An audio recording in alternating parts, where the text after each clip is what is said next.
Good morning, dear students. All of us do not have equal talents, but all of us have equal opportunity to develop our talents. It is said by APJ Abdul Kalam. So, all of us use their talents with equal opportunities. Today, we are going to discuss about the topic pelvic inflammatory disease. Definition. It is a spectrum of infection of the upper genital tract organs, typically involving the endometrium, fallopian tubes, ovaries, pelvic peritoneum, and the surrounding structure. So, it is the infection of the upper genital tracts, that organs involving the endometrium. It is first in the uterus, and next going to the fallopian tube, next going to the ovaries, next to the pelvic peritoneum and the surrounding structures. Risk factors. First is menstruating teenagers, then multiple sexual partners. Third, absence of contraceptive pill use, previous history of acute pelvic inflammatory disease, area with high prevalence of sexually transmitted disease, and IUD, that is intrauterine device users. Next is types of infection.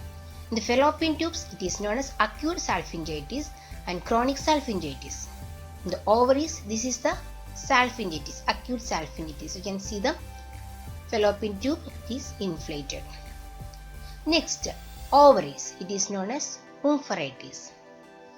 Here, the ovary, if this ovary is infected, it is known as omphalitis. Then, in the uterus, if the infection occurs, that is known as acute endometritis, because in the uterus, in the infection occurs in the endometrium. This is the infection of the endometrium. So, acute endometritis, chronic endometritis, atrophic, that is senile endometritis. So, wherever is endometrium is there, so all of there are infected. Then pyometra, that is the collection of pus in the uterine cavity. Next, we can see the etiology. That is pelvic peritonitis. Pelvic peritonitis is occurring after appendicitis and after delivery, after criminal abortion, after D&C, and after annual removal of placenta. There is a chance of pelvic peritonitis. Next, IUCD insertion. When without any proper sterile techniques, if we introduce the contraceptive device, there is a chance of introduction of infection to the uterine cavity. Then post-abortal sepsis and prepubertal sepsis.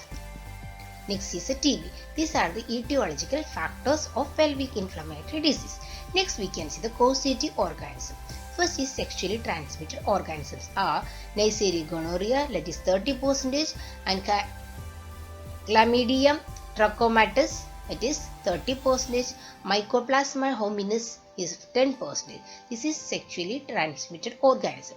Next is pyogenic infection, that is Streptococcus, Staphylococcus, E. coli, actinomycosis, bacteriospecies, that is Fragilis and Bivis.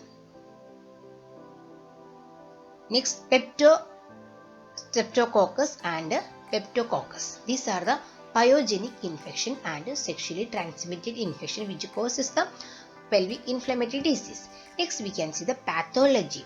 So, when the microorganism enter into through the genital tract, that is during the sexual intercourse or after the pregnancy termination, we already discussed about the etiology. So, due to these etiological factors, when the organism ascending, that is introducing through the cervix, that is when first is comes to the cervix, so that is causes cervicitis. So, this is the cervicitis. So, inflammation of the cervix. If untreated, the infection occur in the cervix, it is untreated. Again, it ascends to the uterine cavity. So, there is the endometrium. So, that is the uterus, endometritis. The infection of the endometrium, it is known as endometritis. So, again, if it is not treated properly, it will ascend through the tubes. So, when they ascend to the tubes, it is known as salpingitis. That is pent up exudates inside the tube bristles. So, when the exudates is collected in the tube, that is known as hydrosalpinx. That means when the watery collection inside the tube, and when the pus collected inside the tube, that is pyosalpinx. And when if the exudates pour through the abdominal ostium, so after the collection of the here you can see after the collection of the tube, it is if it pour into the uterine peritoneum, abdominal ostium, that is known as, that causes pelvic peritonitis, and further it is become the pelvic abscess. And after salpingitis, it will affect the when the this exudate is come and contact to the ovary, it will causes the oophorytis, or when it is tube and the ovary both become connected and the collection of pus is formed, that is known as the ovarian abscess. So inflammation of the ovaries occur. So due to all this, it is known as pelvic. So when the infection all over is there, it is known as pelvic inflammatory disease. So these are the main infections occur due to the pelvic inflammatory disease. Next we can see the mode of transmission. So ascending infection, we already told about the etiological factors.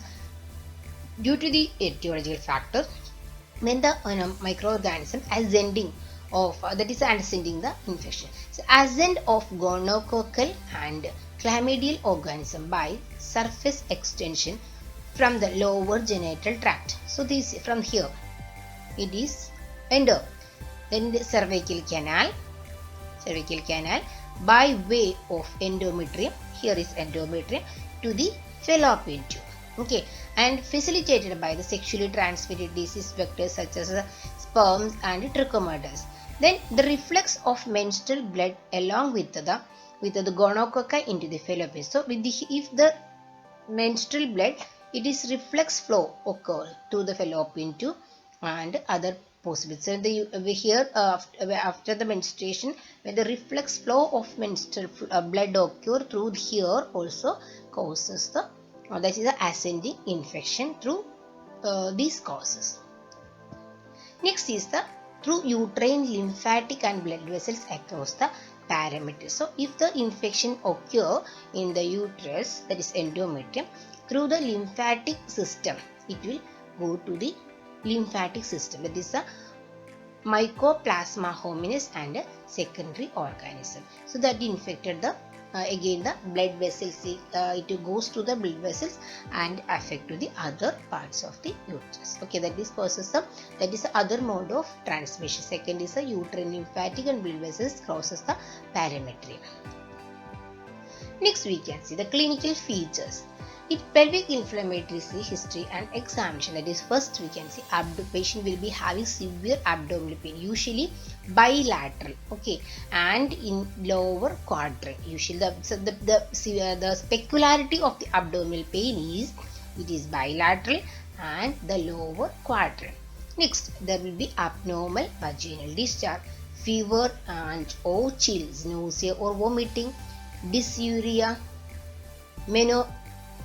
menometrorrhagia, that is a abnormal bleeding during and between the periods, that is menometrorrhagia. Okay, then onset of pain in association with the menses will be then dyspareunia, that is the painful sexual intercourse is known as dyspareunia, and pain and discomfort in the right hypochondrium due to the concomitant perihepatitis, that is a Fitz-Hugh syndrome. It is like a violin string-like connection between the uterus and the peritoneal other organs. That is a Fitz-Hugh syndrome.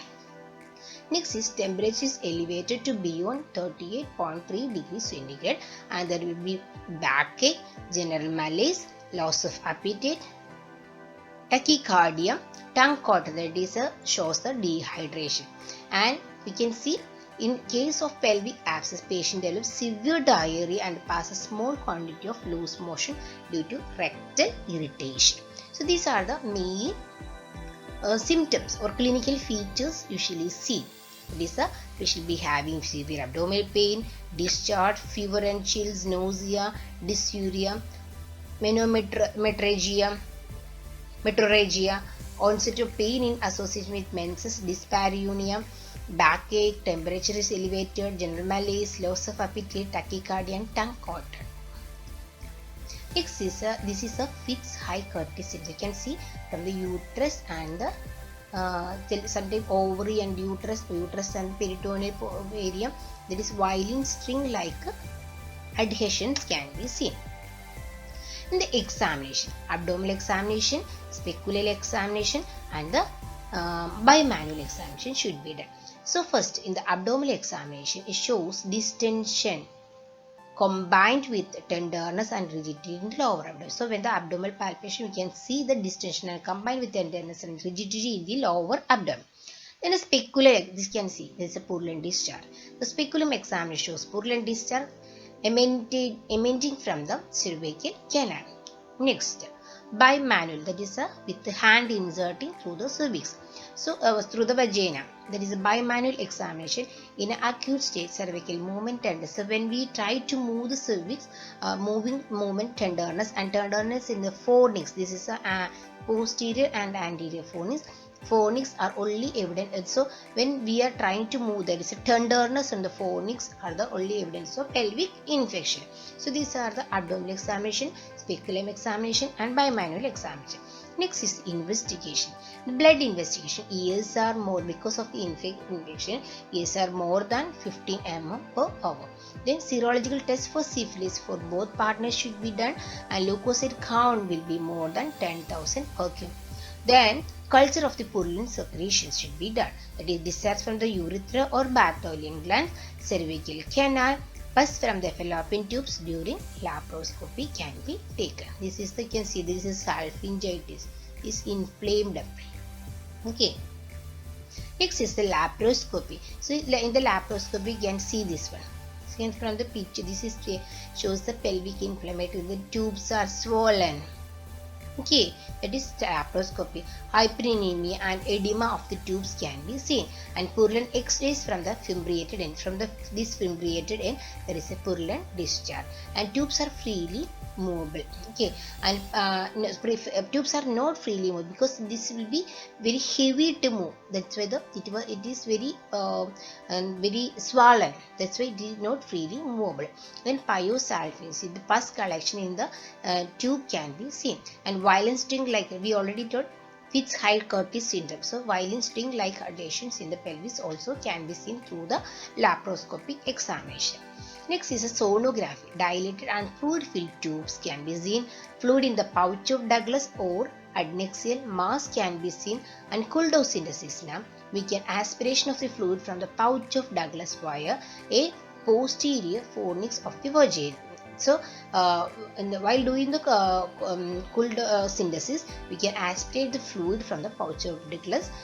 So we can collect the fluid and send for the examination. In male partner also, smear and culture are made from the urethra, because sometimes from the male partner the infection may be occurs. So we have to take the culture from the and smear from the male partner also should be taken.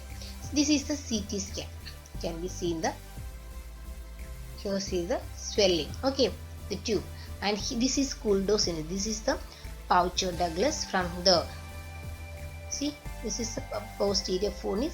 This is pouch of Douglas. We can see Kuldorff synthesis. The aspiration of fluid can be taken. Next is the management. So first is the oral management.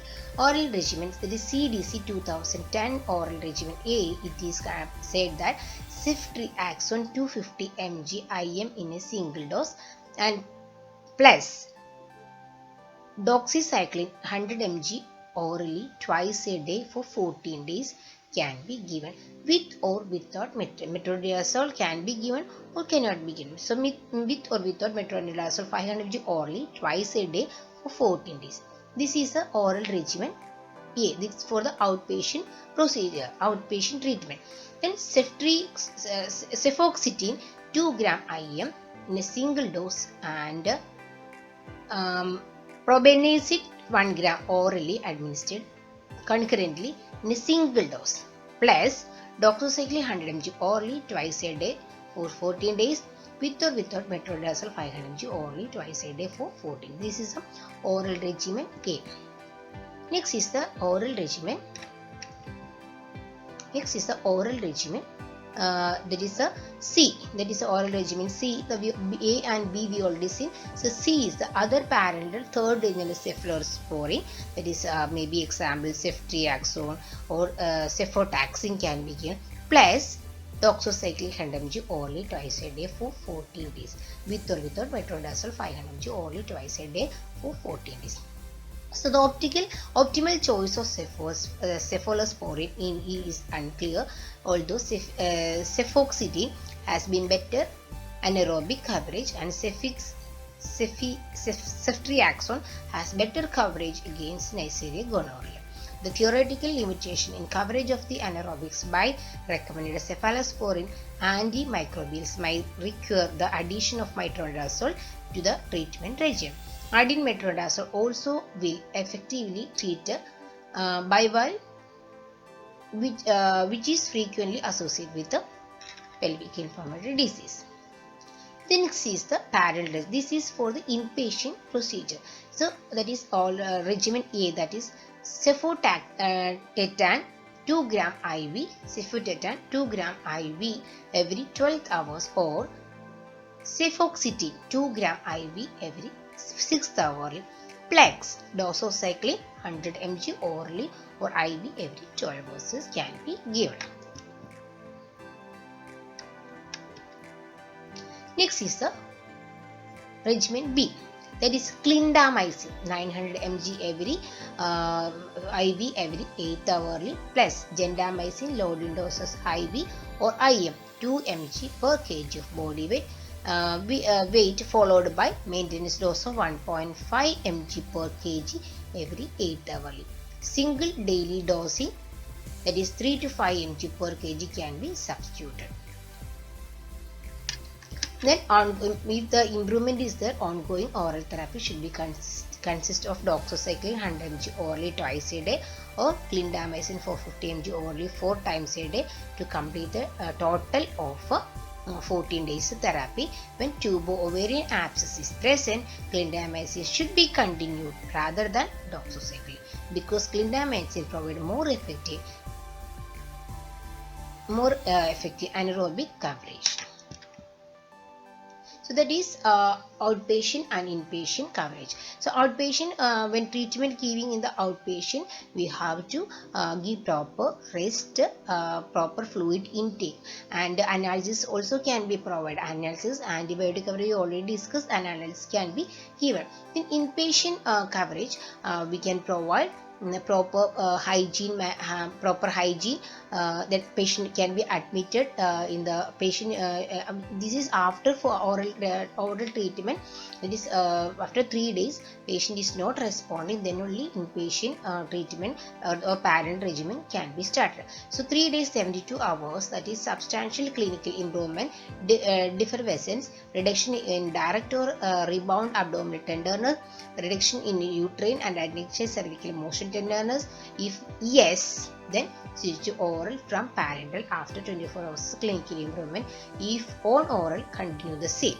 Then if there is no change, okay, then admit the patient, that is outpatient, reassessment of the patient and treatment, additional diagnostic testing, repeat testing of all women who have been diagnosed with the chlamydia gonorrhea after 6 months. This is so patient should be first treated in the outpatient with the oral regimen. After 24 hours there is no clinical improvement, then we can start the parent regimen and admit in the inpatient. Next is the surgery. Indication of generalized peritonitis, pelvic abscess, tubo-ovarian abscess which does not respond to antimicrobial therapy for 48 to 72 hours. So that are colpotomy, that is drainage of pelvic abscess, can be done. Then dilatation and evacuation of septic products of conception or for hemorrhage in post-abortal sepsis. So dilatation in evacuation can be done, and laparoscopy drainage of the tubo-ovarian abscess should be done. USG guided aspiration of the pelvic abscess can be done, and percutaneous abscess drainage under CT can be done. This is the surgical management. Then nursing intervention. Provide bed rest in semi-fowler's position to assist the pelvic drainage. Heat application to the abdomen can be given. Management of fever by antipyretic and monitoring of vital signs. And monitoring intake output and provide emotional support and instruct the woman to cleanse the perineal region every 3 to 4 hours and maintain hygiene after urination and defecation. Encourage fluid intake 3000 ml per day. Then to prevent reinfection, educating the patient about the reinfection, the patient should be warned against multiple sexual partners and they should be encouraged to use the condom. The sexual partners are to be traced and properly investigated to find out the organism and treated effectively. The follow-up, repeat smears and culture from the discharge are and to be tested after 7 days following the full course of test and repeated following each menstrual period. So after medical coverage, after 7 days following the full course of treatment, we can do the tested. Then after each menstrual period, we have to do again testing, and it will become until it will become negative for 3 consecutive. So 3 results should be negative. Then we can stop the testing. Prophylaxis. Hospital delivery should be ideal to prevent the occurrence of infection or introduction of microorganisms, and induced abortion are carried out free of cost in government institutions to avoid criminal abortion. And contraception barrier methods prevent STD to avoid pelvic inflammatory disease. It is necessary that only trained persons introduce the IUD insertion with the aseptic condition, and vaginal infection should be treated prior to insertion of the device. The young woman should be educated regarding the risk of sexually transmitted disease, and female condom known as FemShield has to be used. It protects against AIDS and STDs, and contact tracing of treatment of the partner is also very necessary. And we can see the complications of pelvic inflammatory disease. That is, I faced PI, that is infertility. I means infertility, F means fixed high-Curtis syndrome, A means absence. Abscesses, and C means chronic pelvic pain, E ectopic pregnancy, P peritonitis, I means intestinal obstruction, D means disseminated infection, that is sepsis, endocarditis, arthritis and meningitis. So we can see the different diagnosis of acute pelvic inflammatory disease. So cholecystitis, that is history of flatulent dyspepsia and belching, will be the severe pain in the right hypochondriac region radiating to the top of the right shoulder, nausea, retching and vomiting with the fever, and corcotrade, that is pain, jaundice and rigor are very characteristic. Vaginal discharge and menstrual irregularities absent. So this is which can be differential diagnosis of acute pelvic inflammatory disease. And diverticulitis, that is usually occur after the age of 50. The signs of infections are confined to the left iliac fossa. Vaginal discharge and menstrual irregularities are absent in this condition.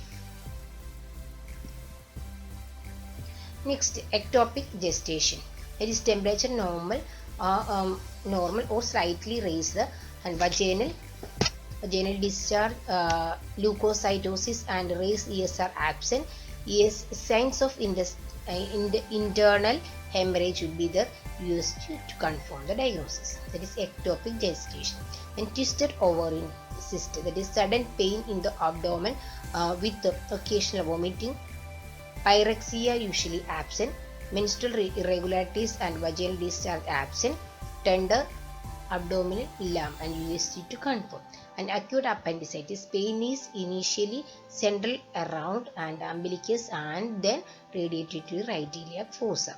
The sequence of symptoms was pain, vomiting and temperature will be there, and vomiting severe and fever is less.